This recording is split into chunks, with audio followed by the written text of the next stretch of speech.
Have you ever wondered how Tulsidas Ji, born in Kali Yuga, composed such a magnificent Ramcharitmanas and Hanuman Chalisa? Who was the one who gave Tulsidas Ji such accurate information about Ramayana?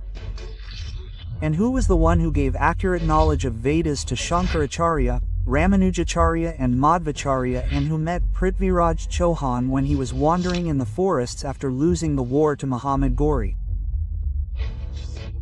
There are many more such questions, and if you want to know the answer to all these, then definitely watch the video till the end. In chapter 2, verse 27 of the Bhagavad Gita, it is written, Jatasya hi dhruva maridiyu, dhruvam janma maritas cha, tasmat pariharth natavam shochitu. Marhas i.e., whoever is born on this earth, his death is certain and rebirth after death. But in our Sanatana Dharma texts, there is a description of 7 and sometimes 8 Chiranjeevis, who break this cycle of life and death and are still alive today. So let's know, who are these 7 Chiranjeevis? Where is he now, and what is the reason for his being immortal, and whom is he waiting for?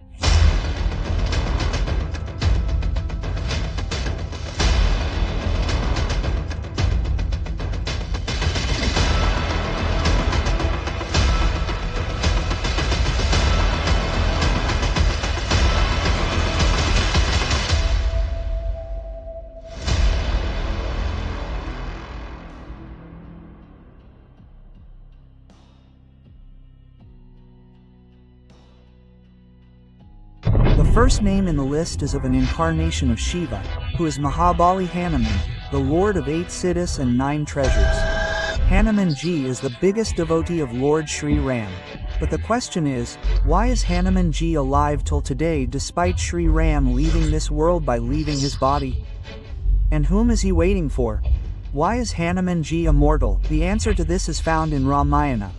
It is said that when Hanuman reached Sita Mata in Lanka with the message of Lord Sri Ram, Sita Mata, who had been suffering for months, felt satisfaction for the first time. And in that happiness, she blessed Hanuman Ji that he would live till the end of the universe and keep propagating the name of Ram. After Treta Yuga, Hanuman Ji is also mentioned in Dwapar Yuga, i.e. Mahabharata period. It is believed that he fought with Bhimsen, and during the Mahabharata war, he was also riding on Arjun's chariot, due to which no one could defeat Arjun. If we talk about Kali Yuga after Dwapar Yuga, then the great poet Goswami Tulsidas Ji says that Hanuman Ji himself narrated the entire story of Ramayana to him, and only then he composed great works like Ramcharitmanas and Hanuman Chalisa. But the biggest question is that if Hanuman is alive, then where is he now, and whom is he waiting for? It is believed that Hanuman Ji is still engrossed in his penance on Gandhamadana mountain located near Rameshwar Dham, and he is waiting for Kalki, the last incarnation of Vishnu. It is believed that when the most terrible war of Kali Yuga will take place, in which the powers of Dharma and Kaliraj will be ended, then Hanuman Ji will appear and help Kalki and will ensure the victory of Dharma and Satya in that great battle. The second name in the list of Chiranjeevi is that of that Chiranjeevi who is still alive not because of any boon but because of a curse. He is still alive because of the curse that was given to him by Sri Krishna. He is still wandering from door to door due to the same curse. He is Ashwatthama, the son of Dronacharya, the teacher of Pandavas and Kauravas. Ashwatthama was extremely powerful. He even knew how to use Brahmastra. He was with the Kauravas in the war, and after losing the war, when he saw Duryodhana writhing in pain, he became upset and vowed to destroy the Pandavas dynasty. After which he killed the 5 sleeping children of the Pandavas. But he did not get satisfaction in this, so he also wanted to kill the child growing in the womb of Uttara, the widowed wife of Abhimanyu, son of Arjun, and for this he used Brahmastra. But Sri Krishna saved that child and in anger cursed Ashwatthama, saying that you cannot tolerate your defeat. You cannot tolerate Duryodhana's pain, So I curse you that you will keep wandering with this pain till the end of the universe and keep wandering from door to door in search of a cure for your pain. So now the question is that if Ashwatthama is alive and keeps wandering from door to door, then is he visible to anyone? Regarding this, many people have claimed that there is a fort of Asargar in Burhanpur, Madhya Pradesh, where there is an ancient temple of Lord Shiva. It is believed that Ashwatthama comes here every morning and worships Shiva. Flowers are found offered here every morning even before the priest arrives, and a strange 12 to 14 feet tall man has been seen many times around this temple, who asks for turmeric and oil from people. Along with this, an Ayurvedic doctor from MP and a railway engineer from Gujarat have also made a similar claim, and along with this, there is a mention of Ashwatthama in the book Prithviraj Raso, written on the life of India's great warrior Prithviraj Chauhan. Because when Prithviraj Chauhan was wandering in the forests after losing the battle to Muhammad Ghori, he met Ashwatthama. Prithviraj Chauhan was also an Ayurvedic doctor. That is why he tried to treat Ashwatthama, but his wound did not heal. After this, Ashwatthama introduced himself and left from there. It is believed that Ashwatthama is also waiting for Kalki, the last incarnation of Vishnu. Now let's move ahead in the list.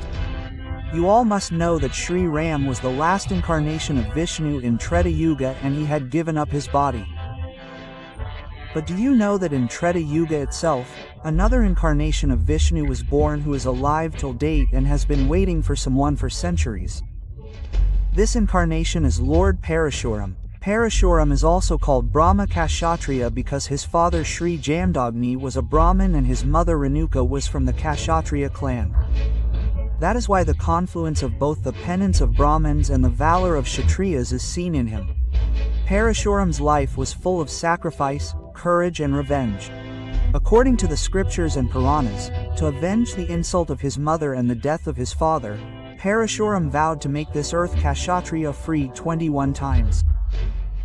It is said that keeping his word, he killed the Kshatriyas again and again and finally completed this task 21 times. While doing this, he even forgot that he had completed this task 21 times. Then the mighty Hanuman himself reminded him that he had completed this task 21 times. Hearing this, his anger subsided and he went to Mahendra mountain for intense penance. Parashurama is also mentioned in the Mahabharata period. He taught weapons and Vedas to a great warrior like Bhishma Pitama. Not only this, he was also the guru of warriors like Dronacharya and Karna. His bravery and knowledge indirectly played a very big role in the war of Mahabharata. After the Mahabharata, he again returned to Mahendra mountain and got absorbed in penance. It is believed that even today he is doing penance there and is waiting for the moment when Kalki, the last incarnation of Vishnu, will appear. It is believed that when the final war between Dharma and Adharma will take place at the end of Kali Yuga, Lord Parashurama himself will appear and become Kalki's war guru and will give him knowledge of weapons. Now let's move forward towards our fourth immortal, who is Ravana's younger brother Vibhishana. After the war was over, Lord Sri Ram made Vibhishana the king of Lanka. But Vibhishana's mind was not set on ruling only because he had become used to seeing Sri Ram. He used to come to Ayodhya again and again, just to see the Lord and sit at his feet. But time took a turn, and the time also came when Sri Ram had to bid farewell to this world. Hearing this, Vibhishana became restless and he requested the Lord that he also wanted to go with him. At that time Sri Ram explained to him and said, Vibhishana, the time for you to leave has not come yet.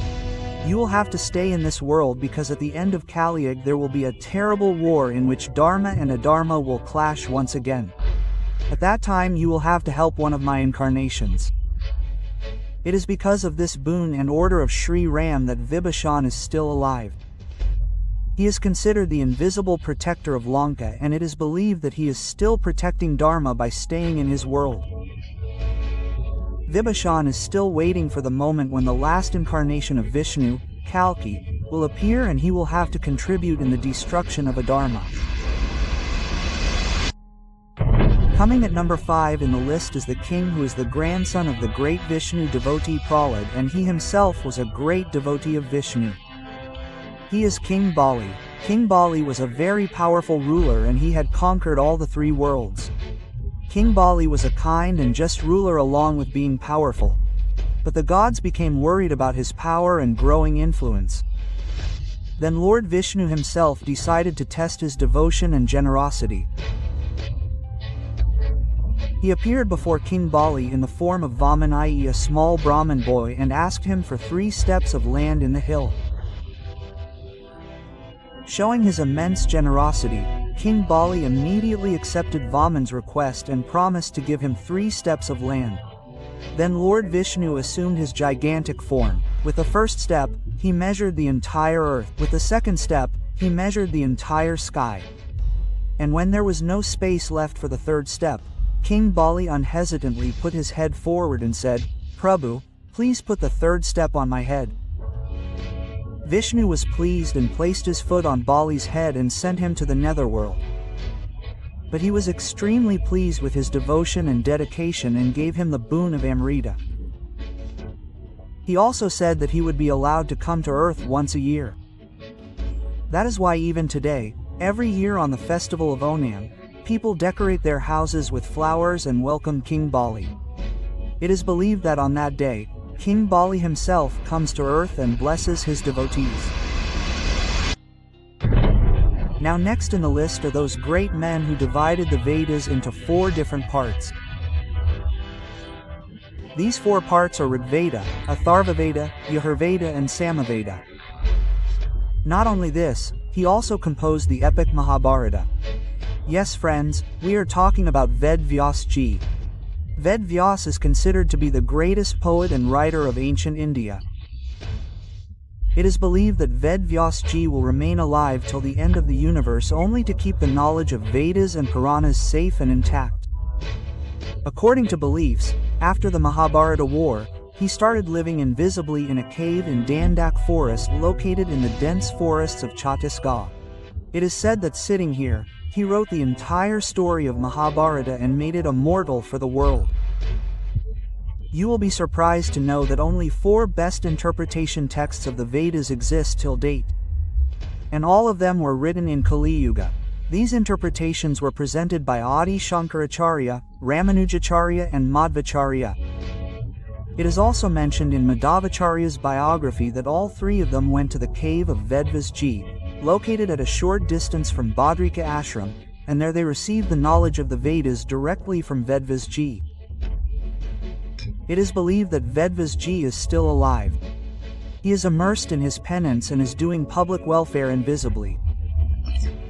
It is believed that his purpose is to stay on earth till the end of Kali Yuga and impart complete knowledge of Vedas and scriptures to Kalki, the last incarnation of Lord Vishnu. At the 7th and last number in the list comes the Guru, who was adept in archery, swordsmanship and Vedic mantras as well as many other sciences. He is also known as Ashwatthama's maternal uncle. Yes, we are talking about Guru Kripacharya. During the war of Mahabharata, he was in a big dilemma whether he should support the truth or his duty. Ultimately he decided to support his duty, i.e. the Kauravas. It is believed that he entered the war on the side of the Kauravas. But he never did injustice to the Pandavas. Seeing his impartial spirit and love for religion, Sri Krishna blessed him to be immortal. Historians believe that the character of Guru Kripacharya is a symbol of how difficult it is to strike a balance between duty and religion. He may have supported the Kauravas, but respect for religion always remained alive in his heart. This is the reason why he still holds a unique place in Indian history and theology. According to beliefs, even today Guru Kripacharya is engrossed in his penance in some secret mountain range of the Himalayas, or say near Mount Kailash. It is believed that when he will be needed to protect religion, he will appear again. His presence will also be important in the fierce war that will take place at the end of Kali Yuga. So friends, these are the great 7 immortals. those 7 great men who are still waiting for the end of Kali Yuga, when the last incarnation of Lord Vishnu will appear in Kal. At that very moment, these 7 immortal great men will appear and contribute to the destruction of Adharma and the victory of Dharma. However, it is also mentioned that in some traditions, not King Bali but Arshi Markandeya is considered the 7th Chiranjeevi. Markandeya Arshi received Amrita because in childhood itself he defeated Yamraj, the god of death, and attained immortality by the grace of Lord Shiva. For this reason, in many opinions, the name of Markandeya Arsh is also included in the list of Chiranjeevis. So friends, this was the amazing story of the 7 Chiranjeevis. Those great men who are still alive and are waiting for Lord Kalki till the end of Kali Yuga. These stories not only deepen our faith but also tell us that the struggle between Dharma and Adharma has been going on since eternity. But do you know that at the end of Kali Yuga, Lord Ganesha will also take a terrible incarnation? Yes, this story is as mysterious and shocking as that of the 7 Chiranjeevis. And if you want to know this secret, then go to the channel and watch that video. Thank you.